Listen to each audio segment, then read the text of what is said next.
Hello everyone, and welcome to the YouTube channel of Decrypted. I'm Artem from Oak Research, and just to give you a little bit more context about this interview, so we are doing a whole week of content about Euler, and so we thought that it would be great to collaborate with Joy Star here from Decrypted to interview Michael, who is the founder and CEO of Euler, Euler Labs or Euler Foundation, whatever it is called. In this interview, the goal is to talk about Euler, your latest products, and whatever guys you have been working on. And at the same time, just talk about the general state of DeFi and everything that has happened in the industry since DeFi summer, basically, just to go through its evolution and everything that's happened. Michael, if you could just introduce yourself and how you got into the space, and just give a quick overview of what Euler does today. Yeah, sure. First, thanks for having me on. Looking forward to the chat. Sounds like we're going to cover a lot of topics. So when did I get into the space? I started as a bit of a skeptic back in 2015. I think it was my first introduction. But by 2017, I'd sort of fallen down this rabbit hole of just tinkering and building stuff and sort of trading, I suppose, as like a retail speculator. During the bull run of 2017. So I started running sort of master nodes and building trading bots and things for Ether Delta and IDEX, which were two of the earliest sort of primitive dexes, I suppose, back then. And just mucking around really, and like pretty much everybody else back then, made and lost my money. But then after that, stuck around through the bear markets that followed. I think by 2019 or early 2020. I don't recall exactly, but things had started to get a bit more interesting for me in terms of the foundations of DeFi. I think I just became more aware of things like Uniswap, Compound had launched before then, and I thought it sounded really cool. Obviously, Maker had been around for a while then, but I have to admit, when I first saw Maker, I didn't really sort of get it. I missed that for some reason. But yeah, for me, it's really started to click with Uniswap and Compound, and then eventually things like Yearn, which I thought was super cool as well. So that's how I sort of really got into DeFi, I suppose, back in 2020. And Euler started as a hackathon project, really. My wife and I were expecting our first child. I used to be a research scientist, academic. So I used to work at Oxford University doing like the interface between biology and computer science and maths, I suppose, doing game theory modeling and such like. And I just was entering hackathons in the crypto space because I thought they were kind of fun, sometimes quite easy, and you could earn a bit of money. And in this case, I decided I was going to try and create something to do with lending and borrowing, and thought I'd take a stab at making an interest rate model that was a bit more dynamic than some of the earlier like linear models that Compound were using.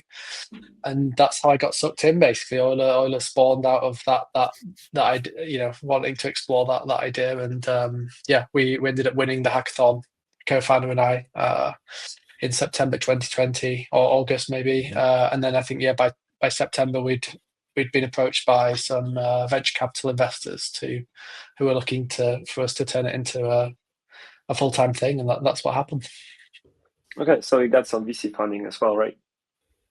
Yeah, pretty much. I think I think it was like Lemniscap led our seed round. I think that they were involved in the competition somehow. I think they were on the judging panel or something. But certainly they were aware of Euler, and after we won the competition, that's when they sort of approached us, and we had meetings about going full time. It's not something I'd really planned to do, to be honest. When I first started building and tinkering around, it was really just for fun, and to raise a bit of money before we had our daughter. But that's where we ended up.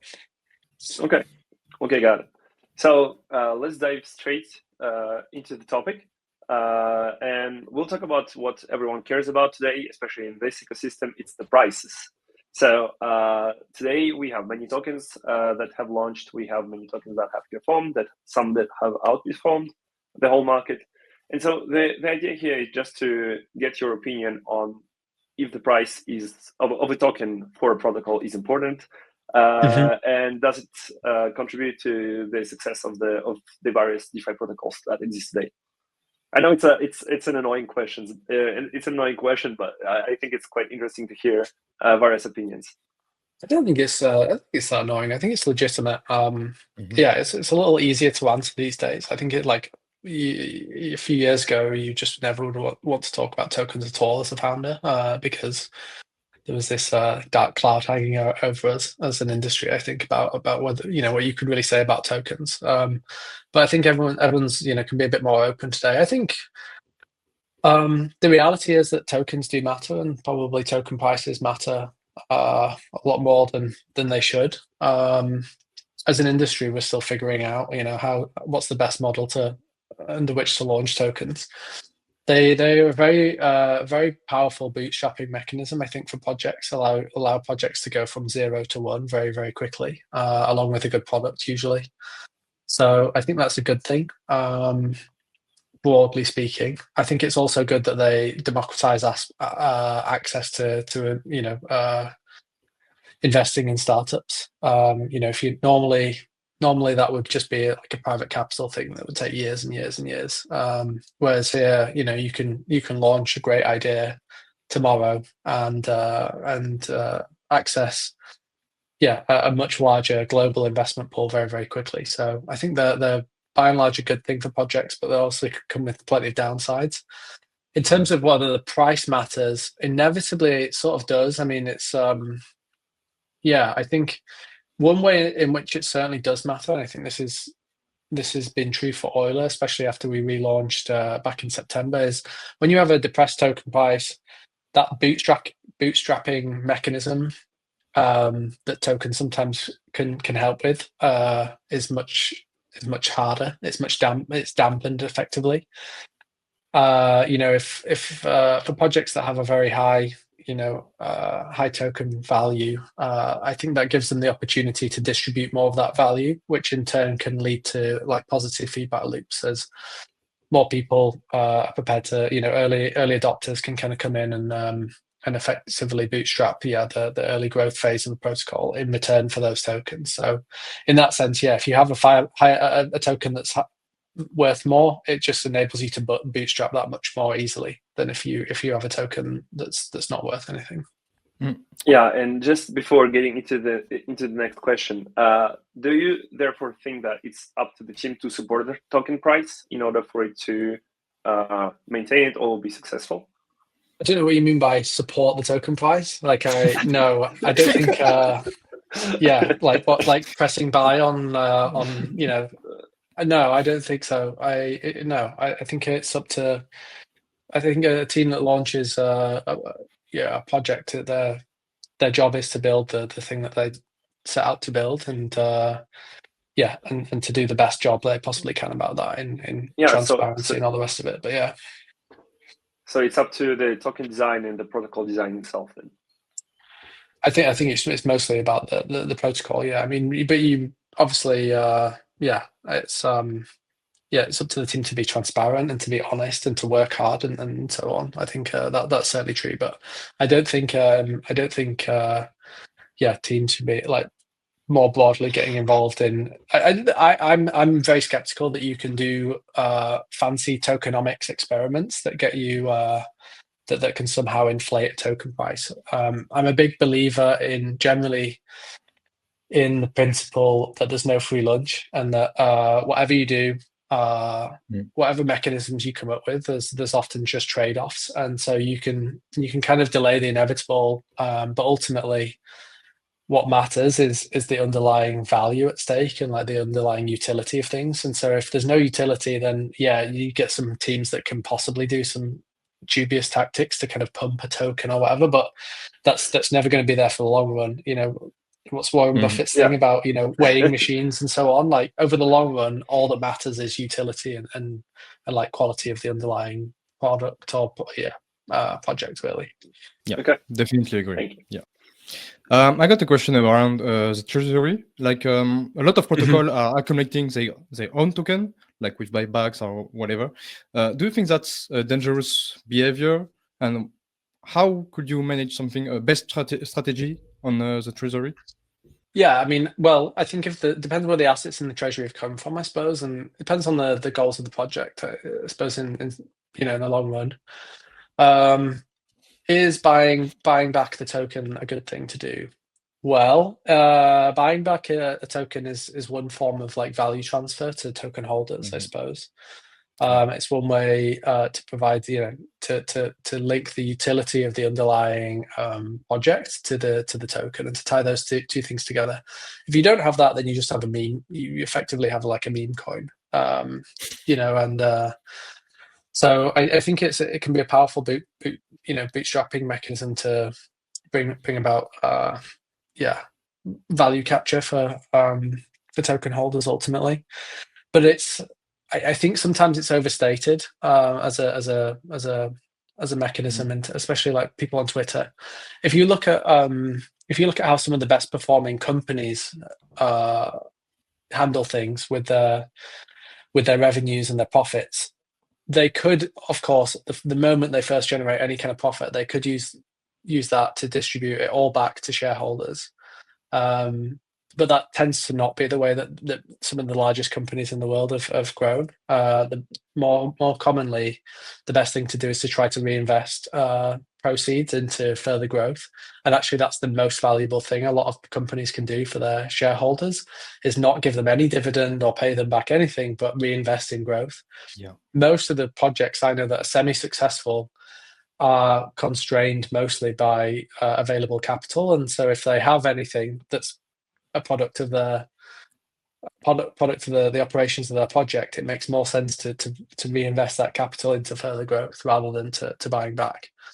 On the Euler project, there's this mechanism called fee flow, where fees that are generated on the protocol can be essentially auctioned off in return for the EUL token, which is sort of isomorphic to a buyback in some sense. It kind of flips things on its head. Like the token is effectively a utility token for participating in auctions for fees on the protocol, which is a nice design because it's very efficient. It's very decentralized and permissionless.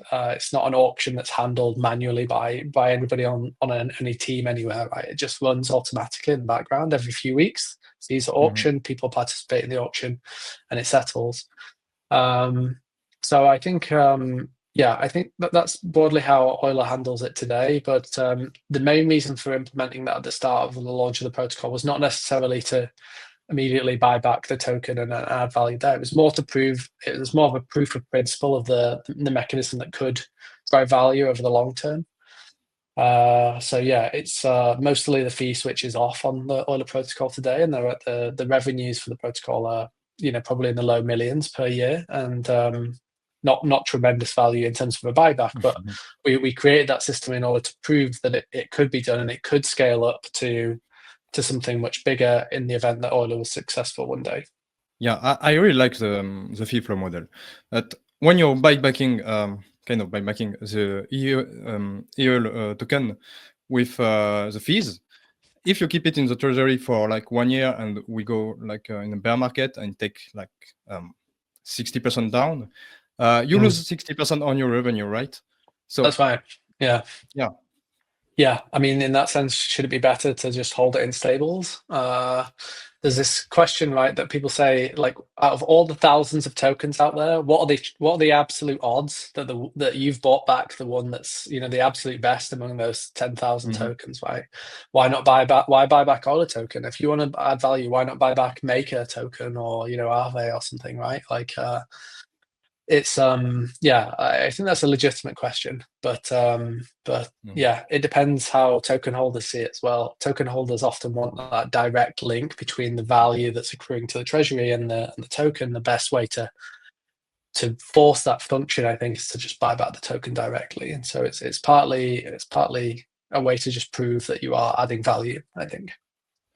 I think it's quite a new system, though, which is kind of where we switch to during this cycle, where the fee switch is enabled and where we can like actually use some proceeds from the protocol to increase its treasury and buy back its own token. But the problem is, for example, it's when a protocol has a problem or has a malfunction or a hack or whatever, whatever happens, the idea behind having a treasury, which should be like a solid part of your risk management, is to being able to either pay back the users, which for most protocols would be impossible. Obviously, when you look at most protocols, they don't have the treasury, which matches their TVL, which makes sense, but it's like a way to mitigate this type of stuff that could happen. And so when I'm seeing some protocols which bolster their treasury on Twitter, for example, or when you look at their treasury holdings, whenever they are transparent, most of the time they have like, I would say 200 million, 300 million in treasury, but it's mainly composed of their own token. And the thing is, for example, is when there is a problem, for example, users lose 100 million in USDC, therefore you would have to sell 100 million of your own tokens into the market to be able to pay back these users. And I think that creates kind of an inverse incentive for token holders, because they know that they have this risk which is transferred to them for holding this token, because this token is the main part of the treasury and will be used by the protocol if there is a problem. So I think it's kind of like it's a balancing game where you have to play it and to increase your treasury on the one hand with the stables, which don't change in value unless we have a JPEG on the stablecoin, for example. But otherwise, I think it's quite risky still to have your major part of your treasury in your own token today. It's there was this big debate years ago, and I remember I think Hasu made I sort of agreed with his point on this. I think a lot of treasuries, DeFi treasuries, don't really exist today because they're like a strategic reserve that's held for we should think of treasuries not as like circulating tokens, but rather as pre-minted tokens to allow for future dilution. Companies, if they need to raise capital, will sometimes dilute their existing shareholders by creating new shares, right? And there's no cap on how much they can do. Like, it's up to the shareholders. If it makes sense, it makes sense. A dilution could be 10%, could be 50, could be hundreds of percent. It's ultimately up to the shareholders to decide, given the circumstances, what makes sense in this environment. Do I want a smaller share of ultimately a bigger pie? And but that's not really, historically, that wasn't possible in DeFi, right? When these treasuries, when these tokens were created, especially back in 2020, when a lot of the projects emerged, like Euler, the prevailing view back then was that tokens should not be you shouldn't be able to just mint them. It was considered an attack vector. So what projects did instead was like, okay, well, considering we can't just create more tokens sometime in the future in order to help dilute and raise capital, we will effectively like pre-mint this like massive treasury. And then on paper, if you go on Etherscan or whatever, it looks like you have 40, 50 million, or in some cases billions in treasuries, right? But is that real money or not? I think it's I think it's, some people treat it like it is, but it's probably more the case that it's just pre-minted, and you shouldn't really consider them as part of the circulating supply or like a real value on the balance sheet. Yeah, you can't create new token unless you're crypto.com. Yeah. At the last moment with the I want to get a little bit more into like the token thing and like the incentives and everything around it. And every time I go on Twitter and I go like, "Hey mom, the founders are fighting again." And every time it's the meme that you put on your Twitter, it's he's thinking about other girls and you're like Mark Zeller. And so lately you have been giving on and off into like this fights on Twitter with Mark. I think it's quite interesting to see the debates and like see two protocols go at each other and basically see the two opposing points of views. So on the one hand, obviously you will be defending Euler's model, while Mark will be talking about Aave and the benefits Aave has today and whatever Aave is building. So well, the latest topic that we are recording this interview on 17th of June. So you got into a fight with him 2 days ago, I believe. It was about the incentives. The incentives on the protocol, because DeFi Llama recently implemented a new feature where you can see the incentives that are implemented within some of the protocols that they feature on the platform. So can you explain what the incentives behind Euler are? And do you think that this was the main reason for the recent TVL growth of the protocol? Like, if it was the main reason? Yeah, sure. I mean, firstly, just to say, like, I mean, me and Mark like to kind of sometimes, go head to head on Twitter, but like, it's not like, well, at least from my side, I like Mark. I think he's an interesting character, like with a strong personality, and defends Aave to the hill, but always in their interests, and probably has been an asset to to them. So yeah, firstly, I just want to say we it's all in good fun, and you can't take yourself too seriously. But I will always defend Euler, and he will always defend Aave, and sometimes we'll disagree, and we'll make that like known on Twitter, and it's all in good fun. On the incentives, I think it kind of goes back to my earlier point. I just was sort of highlighting that Euler just relaunched in September. I can't remember what the token value was, but it was much lower, obviously. And the normal bootstrapping mechanisms that new projects with shiny new tokens that have high low floats and high fully diluted valuations. Some newer projects have managed to use that to their advantage, I would say, to secure public, through public incentives or private liquidity deals, or securing relationships, through business arrangements and stuff with projects. And Euler really didn't have that. We didn't have any of that at our disposal. So we had to essentially start from scratch with a token that was pretty much fully circulating and relatively low in value and liquidity and so on. What the project did was we, among the DAO, we decided to offer people Euler tokens, but rather than just allocate them to lenders, as they are, as is often the case with public incentives. We created this system called Reward Euler, where the tokens are effectively distributed as a vesting contract. So each person gets their own mini vesting contract, effectively, which means that they receive Euler tokens, but that they unlock over a period of 6 months from when they first accrue the rewards.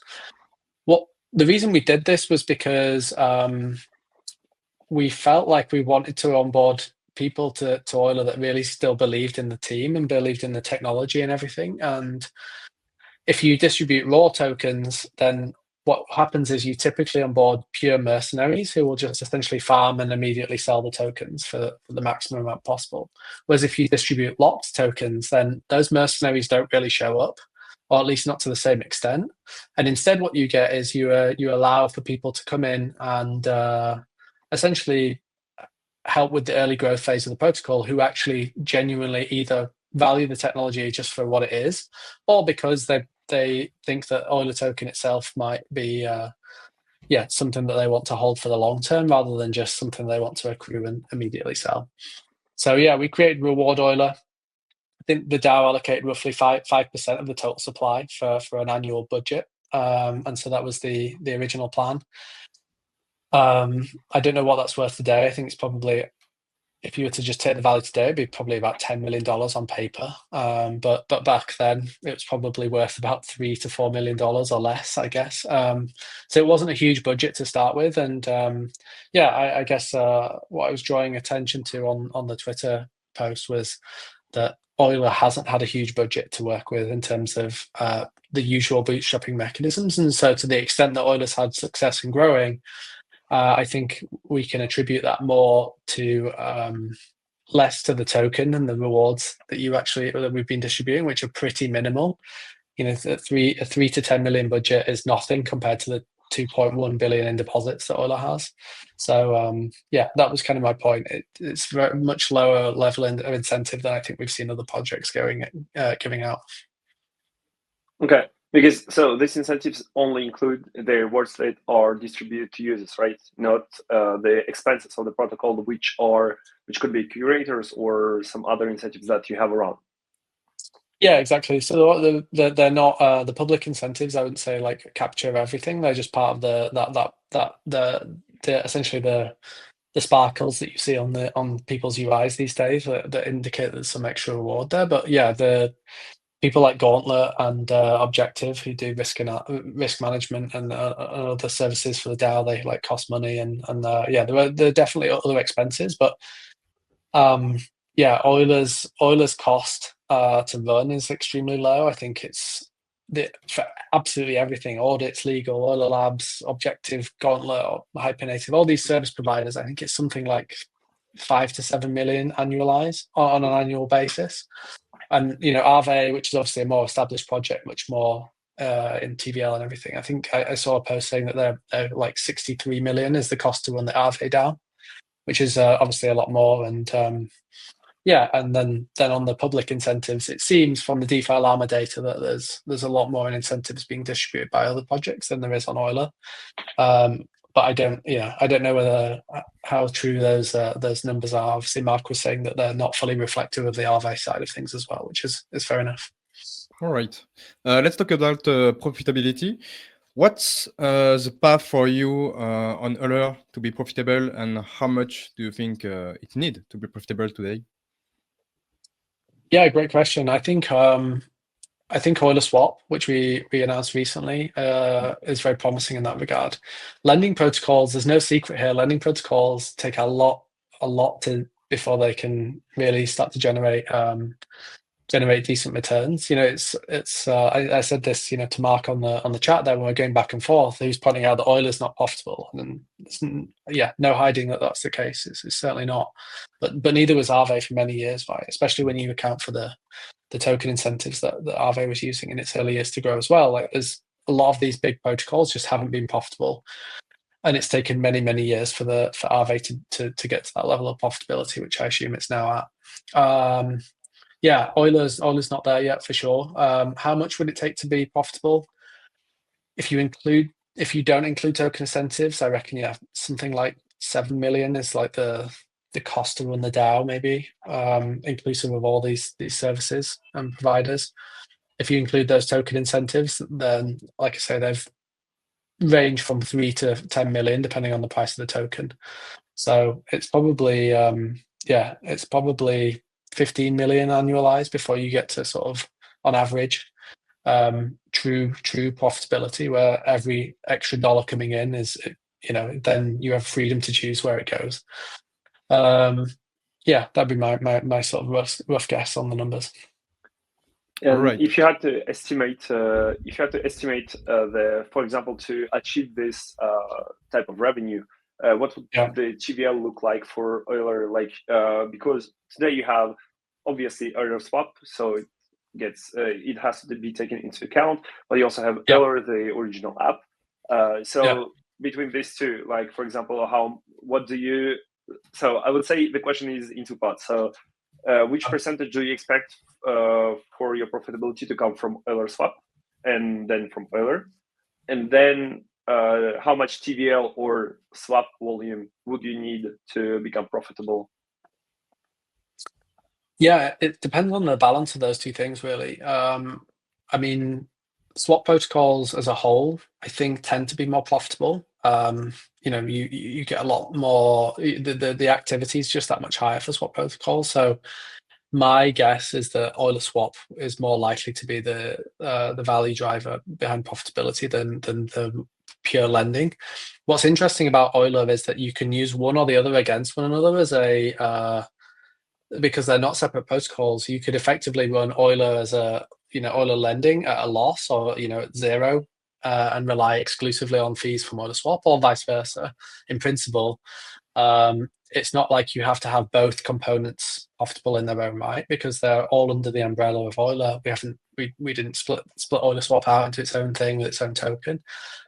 It's whatever works best, I think, for the DAO and for the long run. So my guess is that we can retain relatively low fees on Euler, which is essentially the liquidity layer and the base layer, the foundation for Euler Swap, and keep the fees low there, so that's not very profitable necessarily in and of itself. But then allow that to boost Euler Swap's growth. And with Euler Swap, then I think you can see promise for profitability not that long. If we look at other swap protocols like Aerodrome, I think they generate quite a lot of fees every year. Obviously, Uniswap doesn't have a fee switch on, but I think if it were to turn on its fee switch, it would probably make hundreds of millions of dollars a year in fees for the protocol. So I think Euler Swap is a premium swap protocol. I think will be extremely competitive with the very best of the swap protocols out there in DeFi today. And I'd like to think it could generate the majority of the requirements to make the project as a whole profitable. Certainly within maybe 2 years, but maybe sooner. All right. Okay. All right. I got a question around deploying the Treasury into DeFi protocol. There was this huge debate around EF. Now it's moving to DeFi, but what you thought about this? Yeah, I think so. A few points. I think if it's your own project, there's good and bad things about it, but ultimately you should probably eat your own dog food, as they say, and use your own protocol. We do this in a variety of ways at Euler. Like we make the team go out and test the protocol and deploy their own capital. We have like internal trading competitions where we push people to actually use Euler and see what it's really like. But Euler DAO has some of its own funds in Euler, not too much to be honest, because the treasury is not massive, as we discussed. But it has a few million of the Euler DAO's treasury in the protocol itself, earning yield. I think that makes sense because ultimately, if you can't trust your own product and if it's not going to go well there, then the project's doomed anyway. So what are you protecting? You should really be trusting yourself and the project's funds to help grow and create synergy there to the degree that's possible with a small amount of funds. On the Ethereum Foundation, I think it's great to see they're using DeFi.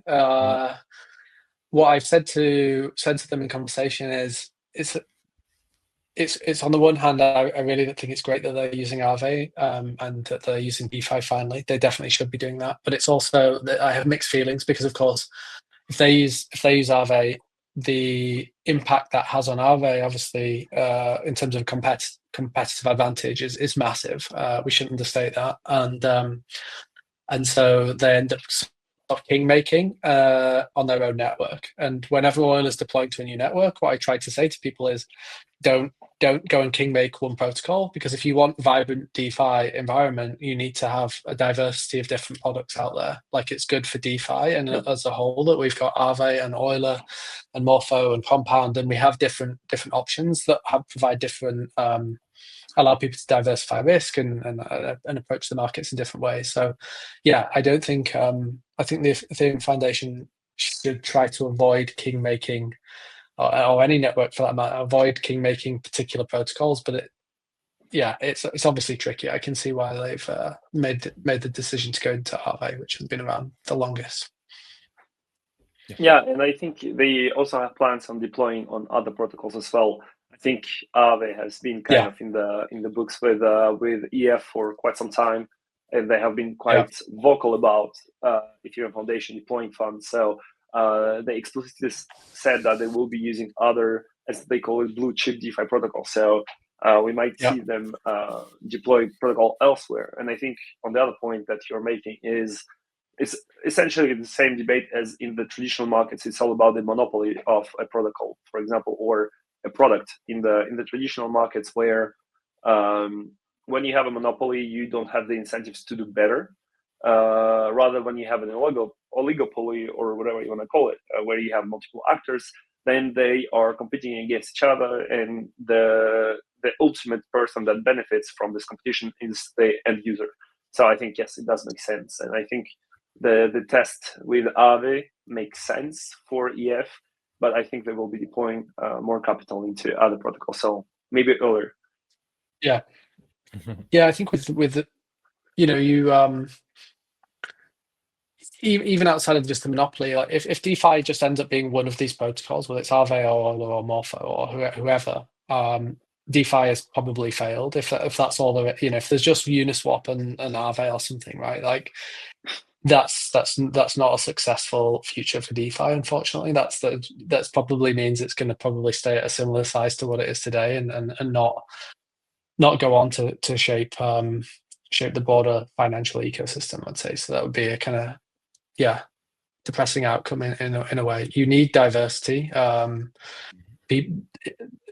Users of these protocols need to be able to diversify risk, and so if we need a diversity of different protocols and strategies that people can use, I think, in the long run.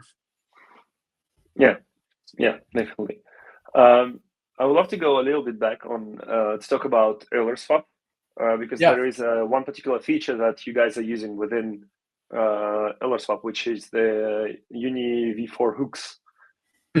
So just for in simple terms, could you just give an overview for the people that are not familiar with the hooks that have been deployed? We have published an article about it, but still, I think it's great to do it during the interview, so we can switch to the next question afterwards.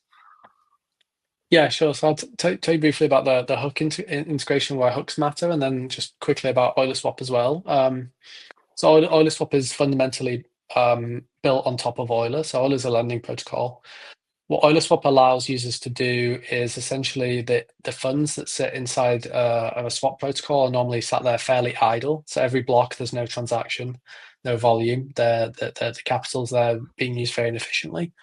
So on Euler Swap, firstly, the funds go into Euler's vaults. And if those vaults allow lending, and many of them do, then it means that the capital used more productively, because it's essentially earning lending fees, lending interest, and swap fees as well.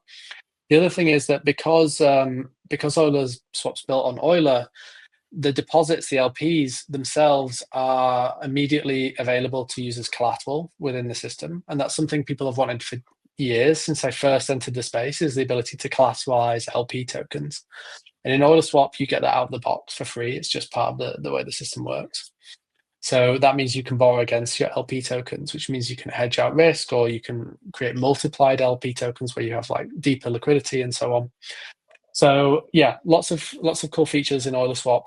And where Uniswap essentially comes in, I think, is a combination of two what we call modular protocols. So the reason Euler Swap's able to be built on top of Euler is because the underlying Euler protocol itself was built from this philosophy of modularity, where rather than build like a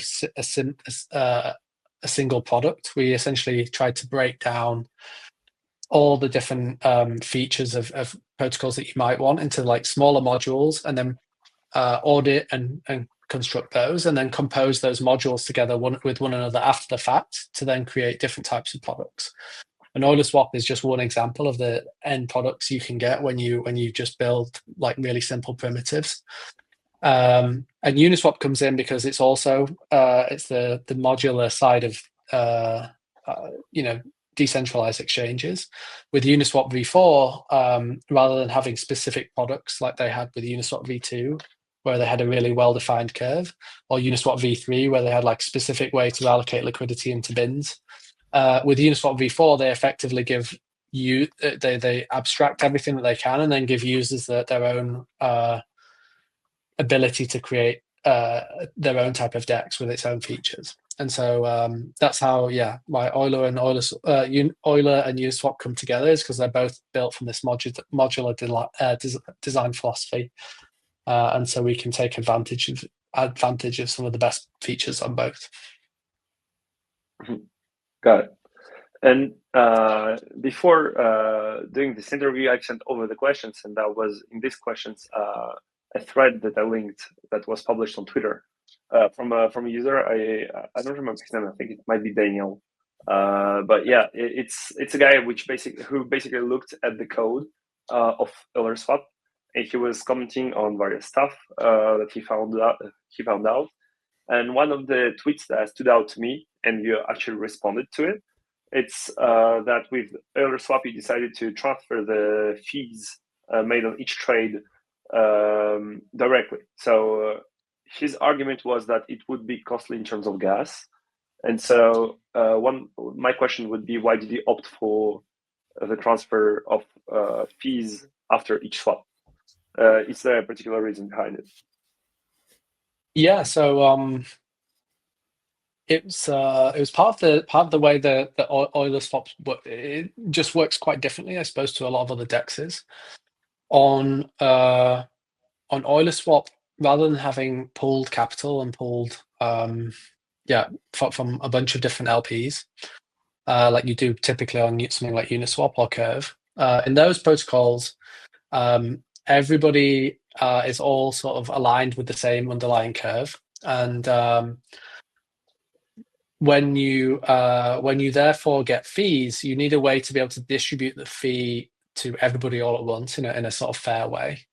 So one way to do that actually is to essentially inflate the value of the liquidity in the pool and to like shift the curve up ever so slightly. Like generally speaking, the higher the curve up there is, the more liquidity in an exchange, and so you can kind of shift the curve up. On Euler Swap, every single LP has their own AMM. It's like, it's just your special curve, the way you defined it. So it's kind of unique in that sense because you have your own unique LP positions on something like Uniswap v3, but it's not curve based. Like there, you supply liquidity into specific bins, and you'll notice that actually on Uniswap v3 they also take a fee that then isn't reinvested into the liquidity. It's sort of held as a side pot as well there. So yeah, Euler Swaps essentially doesn't adjust the curve when we get fees. We don't have to distribute it proportionate to a bunch of different LPs at once. It can all go directly to the individual LP. And there was some debate about whether it should come, I guess, before or after the swaps happened. And I think, Daniel was making some interesting arguments there. But my overall take on that was, it's kind of hard to get into without going through the full nuances of the debate, I suppose. But my underlying argument for that is that essentially just what he was describing was just like something that involves trade-offs. Like the way that it's typically done on something like Uniswap v2 is different to how it's done on Euler Swap, and it's not necessarily that one way is better or not. It's just that they both involve trade-offs, in my opinion. It's just nuances of really fine nuances of like AMM design, I suppose, that we were getting into there. Yeah, it was a good discussion. Okay, got it. Okay. Euler is deployed on 20 different chains, something like this, maybe 19. Why did you choose a multi-chain strategy, this modular approach, and can it be counterproductive at some point? Yeah, great question. Well, we designed Euler to be used in a very flexible manner, I suppose, and rather than like I said, the intention was never that it would be one product and sort of it gets taken to every place. The ambition was to build something that other people could build products on, and so depending on what network you're on, you would expect very different types of products to emerge on, different types of credit markets to emerge on one chain versus another, depending on the prevailing ecosystem and who's involved, what type of assets are there, what type of the liquidity's like, what the dex environment's like, and so on. So partly it was, it's deployed as infrastructure, I suppose, to let other people be creative and design different types of credit markets. So on some chains, you see Euler is characterized by more markets that have cross-collateralized features that they start to look a lot more like instances of Aave or something like that. On other networks, we see much more fragmentation, where we see more isolated markets, each run by different curators, and you start to see hints of things like Morpho, maybe. So different designs suit different networks, I think, and it's not for us necessarily to say how Euler should be used. So, it's up to the people, the curators, to build these bespoke products and to suit users' needs. Your second question, like, can it ever be counterproductive? I think so, definitely, because it's not unlike dexes. You can deploy dex anywhere, and if there's no liquidity or there's like the DEX doesn't care. If there's heavy volatility, the DEX doesn't care. It really just doesn't care what environment it's in. It either facilitates swaps or it doesn't.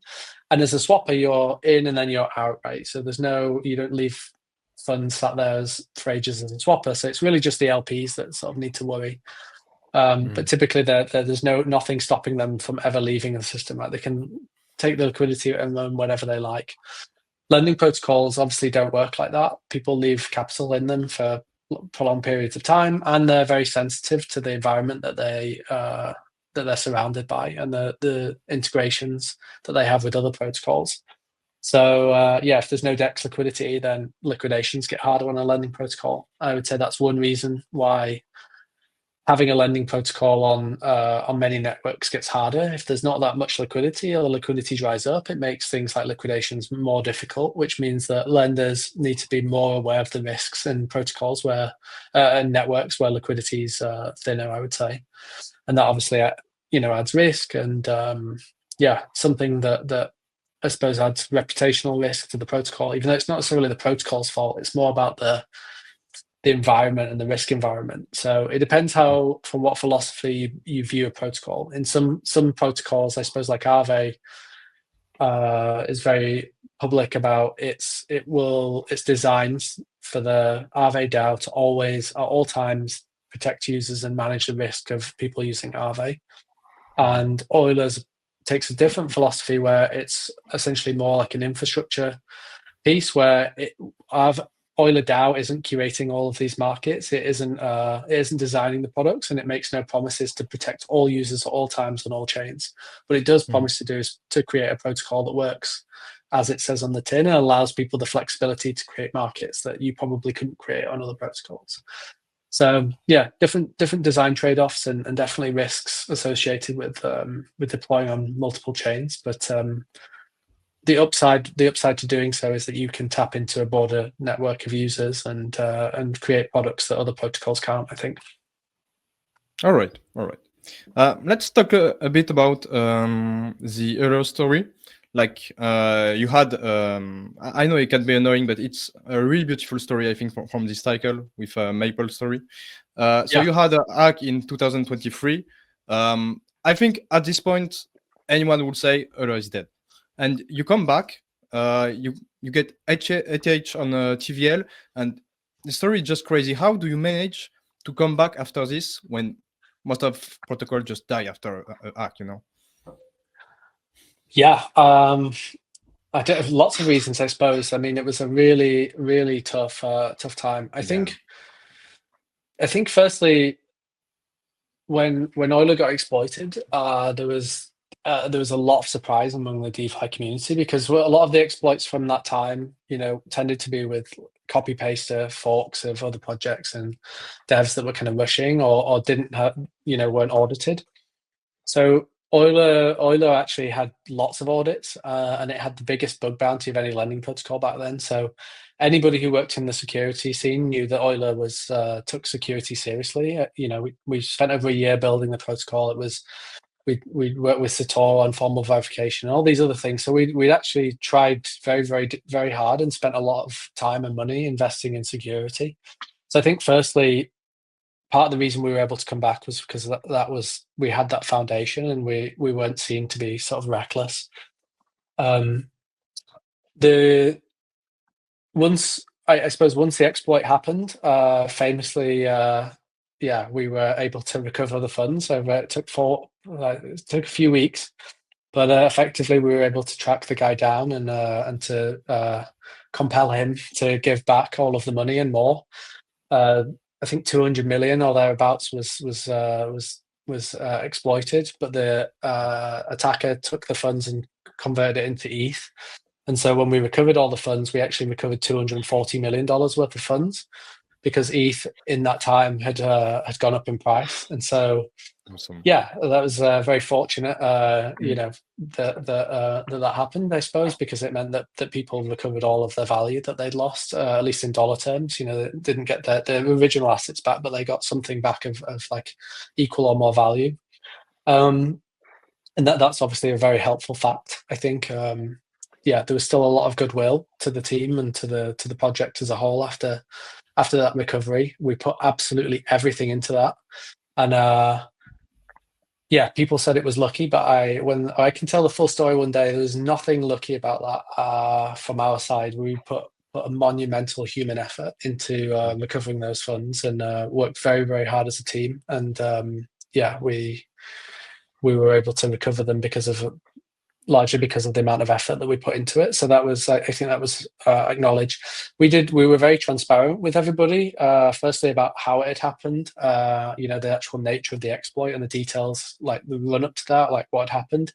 And then during the process as well, we tried to communicate as best we could about what was happening with the community. And then after the fact, I wrote this very lengthy article explaining to people, how it happened, then how we recovered the funds and so on. So I think communication was important. We really tried to be transparent about things, and that generally was well received, I think. And then, when it came to sort of rebuilding, we had a really strong foundation as a team, and the team didn't sort of fall apart during that period. It wasn't like everybody left and abandoned the project. Most of our team were really committed to continuing to work together.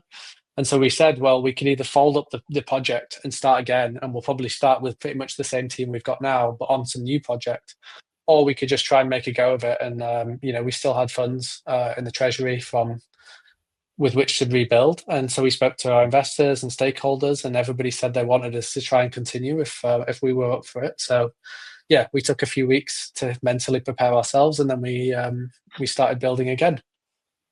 And then from that rebuilding process, one of the most important things has just been the transparency in the run up to that. All the comprehensive security work we've done building Euler V2. We took a really long time over it. I think most people know the project was actually finished almost a year before we actually launched it. So we spent an incredible length of time going through with a wide variety of different security firms and tools to make sure it was as secure as we could possibly make it.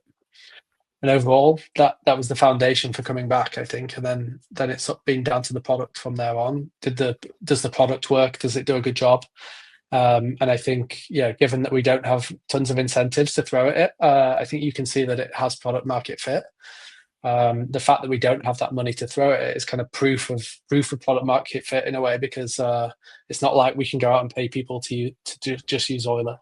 We can't. We don't have the budgets for that. So if people use it, they're probably using it for other reasons, probably because they find some value in it. I just want to cover a topic that is most of the time kind of overlooked, because most of the time when we talk about lending in DeFi, we think about over-collateralized lending. So basically, you put up more collateral, because in this order you can actually get repaid for this.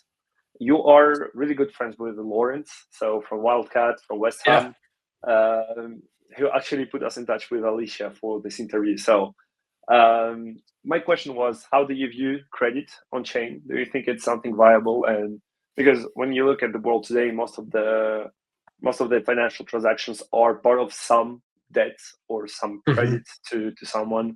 It can be either bonds, either credits that you get, mortgages, or anything.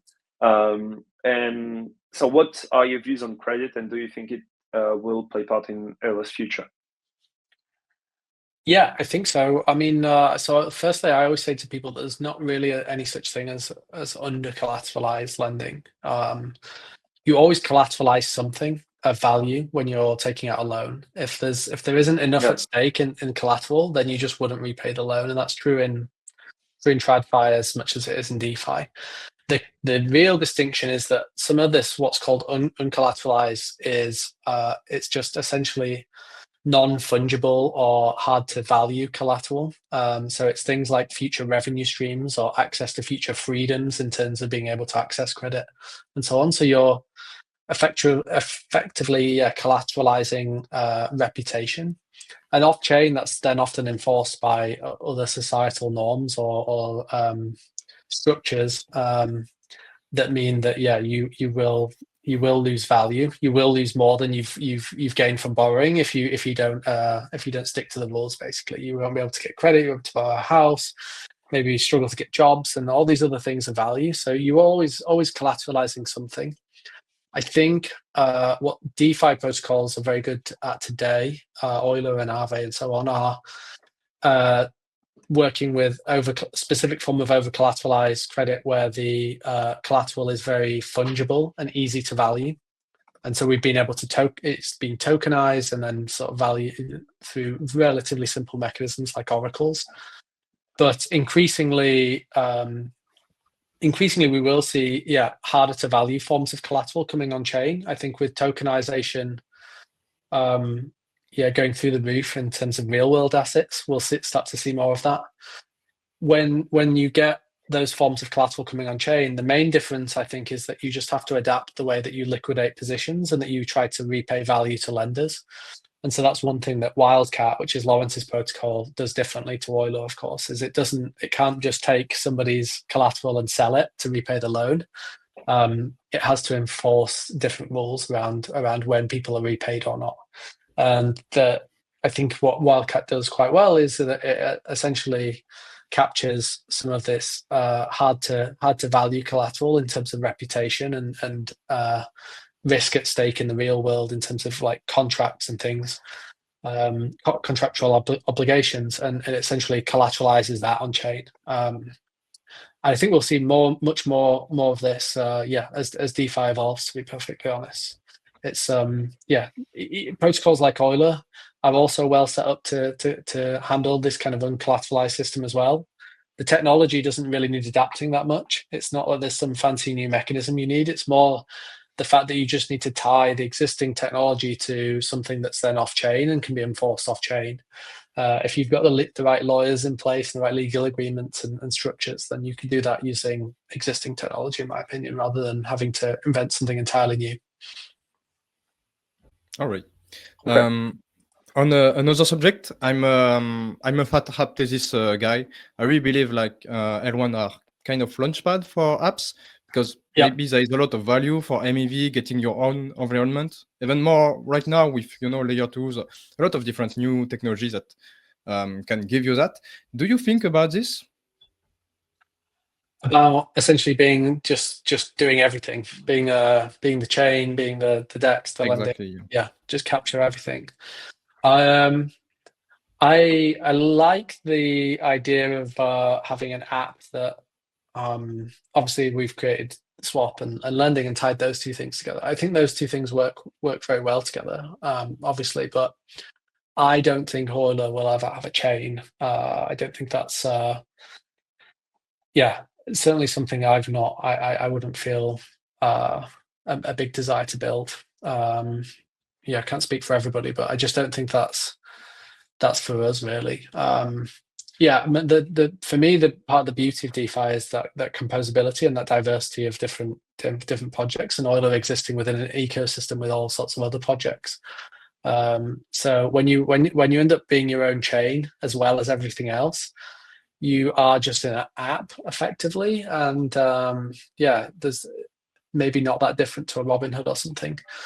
And it's not that there's anything necessarily wrong with that. I mean, people can build whatever they like, and users will use what they prefer, right? But I think there's something a bit limiting about it in the sense that it's much harder for you to persuade other people to build on your app. Like, why should they bring value to your app versus doing their own thing or working on a more open environment like Ethereum? So you'll struggle to find people willing to build and keep innovating on your own app. And then with that, then the user base, where will they prefer to go? Well, they can then go to Ethereum where there's 10 different options, or they can go to your one app where there's this one. And maybe it works, but I think it'll have to be a very specific product for a very specific sort of user base. So not for us really, but I like the idea of lending and swapping being more closely integrated, because I think there's huge efficiency gains to be found from doing that. Okay, very clear. Another question about DeFi is getting a lot of competition. It's very competitive right now. That's maybe why Euler is so defensive. You got Fluid, you got Morpho, you got Euler. How, in simple terms, like one sentence, what make Euler how it can be competitive in this market? You can build all of the other apps on top of our on top of Euler's technology, but not the other way around. And so that allows Euler to adapt to create any kind of product it likes to service any kind of user need. And I think that's a very unique feature that gives us a bigger advantage. Okay, that's very clear. So I think we can finish. We just have 2 questions to finish this. We talk about a lot of different subjects. Is there a subject we didn't mention and you want to bring? You know what? We've covered so much ground, honestly. I probably would go on a usually take this opportunity to do Euler Swap, but since I brought it up earlier and sort of gave it a good walkthrough then, I think we're good. I think I'd love people to go and it's not fully live yet, but when we get it launched and it's fully live, just encourage people to come and test out Euler and give us feedback, and especially Euler Swap. Really excited about that and the future for Euler with that product. Okay. And last question: when I receive someone, I really like to, I receive GigaBrains, and I want to know what they are following, what they like, just to get a sense about what is exciting right now in crypto. I think I've just been saying the same thing for forever and ever, but it's really like happening before everyone's eyes. It's just the adoption from institutions and just that growing sector. I think I am a big advocate for on-chain finance. I think the composability benefits of finance being on chain, the transparency and everything. I think we're really starting to see the emergence of something that's actually quite cool and usable. It's not that I dislike fully decentralized finance, but I think it has a very like specific use case that's a little bit niche for what most people need. But I think with on-chain finance, we can actually create a much more efficient well-oiled financial machine for the future. And I think you see that happening now before your eyes, not just with the technology. We've got some of the best technology we've ever had now in DeFi with things like Euler and Aave, Morpho, Uniswap, and so on. Lots of cool stuff happening all the time, lots of innovation, lots of competition, which is really healthy for the ecosystem and keeps pushing everybody forward, as you're seeing. But now we're starting to see, Robin Hoods and people like that really stand up and take notice and start to onboard. I think we're just about to see an absolute explosion in terms of adoption. So that's what I'm just constantly monitoring and looking for opportunities for Euler to grow and to make sure it's part of that incredible growth that we're about to see. Well, Michael, it's been a great time. Thank you for coming over. So Thanks this interview will be also subtitled in French, so you will touch the French audience as well. Mark's not doing the translation, is he? Yeah, we should ask him to correct some stuff. But this interview, there will be also an article where we will do like some fact checking and some other stuff, like some highlights from the interview as well. That's the goal basically of this new format that we are doing with Decrypted, is to go over what you have said and to provide some more context and maybe include some stuff that we couldn't go over. But it's been great. And so this interview will be live on Decrypted YouTube channel, and there will be an article on Oak Research. And so we're looking forward to seeing what you guys at Euler are building. We have seen your growth in the recent months. I've been in the space since 2020, so I've kind of followed along what you guys have been building for quite some time now, over 4 years. So it's nice talking to you, and hopefully we'll see you at ETC if you're coming there. Yeah, definitely. Yeah. I'd love to catch up. I'll be there. Yeah, with pleasure. Okay, perfect. Well, let's see each other there then. Great. Okay. Yeah, thanks. Thanks again for having me. See ya.